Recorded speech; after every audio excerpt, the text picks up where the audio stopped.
अनिल भाई ने अपना टैलेंट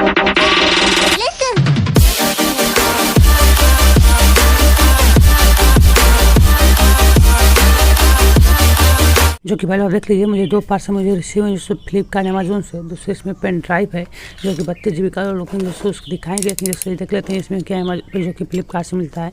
इसको देख लेते हैं इसके अंदर से क्या मिला है। तो इसको करना होता है। इसकी बिल देखिए जो कि एक कवर है 129 रुपये का। चलिए इसको देखते हैं इसके अंदर से किस पास से कवर मिलता है।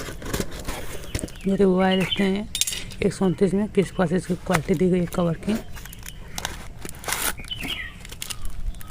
बेसिक है देखिए, जो कि मार्केट में आपको देखने को मिल जाएगा 50-60 रुपये में। मार्केट में आपको मिल जाता है 50 रुपये का। इस वीडियो का मेन जो पार्सल मिलता है जो कि ये है अमेजोन से मुझे रिसीव हुआ है। जो कि इसके अंदर से बिल लिखते हैं, बिल में क्या लिखा गया है प्राइस। दोस्तों यहाँ देख लीजिए बिल पे लिखा हुआ है 439 रुपये, जो कि उसमें 439 रुपये का जो कि मुझे पेन ड्राइव मिला है।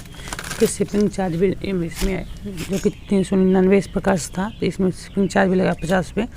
तो दोस्तों इसको ऐसे करते हैं कट। देख लीजिए यहाँ पे पेन ड्राइव है, तो इसको देखते हैं यहाँ से कट करके किस पास से मिलता है।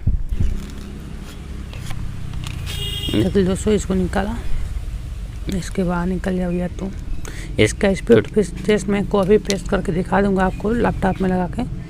इसको लिया हूँ जैसे सॉफ्टवेयर करना होता है उसी के लिए मैंने लिया हूँ, जैसे लैपटॉप में ना चाहिए होता है। 32 GB का है, देख लीजिए मेटल का है। जो कि मेटल का इसीलिए मैंने लिया था, मुझे देखने में अच्छा लग रहा था मेटल का, इसीलिए मैंने लिया था। आपको बताना ये कैसा है। और इस पर देख लेते हैं कुछ दिया गया कि नहीं। देख लीजिए 2.0 फ्लैश ड्राइव है यहाँ देख लीजिए। और पीछे साइड देख लीजिए कुछ इस प्रकार से इसके बारे में लिखा हुआ है जो कि विंडोज 7, विंडोज 10 जो कि यहाँ सब कुछ इस प्रकार दिया गया है। तो देखा जाएगा किस प्रकार से मिलता है। और इसका स्पीड टेस्ट इसमें मैं विंडोज डालूंगा, विंडोज 11 या 10 बूटेबल बनाना है इसको, इसीलिए मैंने इसको बाय किया था। 32 GB का ले लिया, जैसे कभी काम पड़ जाए इसलिए ले लिया। 16 GB में काम हो जाता है, लेकिन 32 GB का ले लिया। और बताना कैसा है और इसका स्पीड टेस्ट करके हम देखेंगे किस प्रकार मिलता है। अच्छा स्पीड आएगा तो आपको रिजल्ट यहाँ पे शो कर दूँगा। तो आज देखने आप लोग का बहुत बहुत धन्यवाद।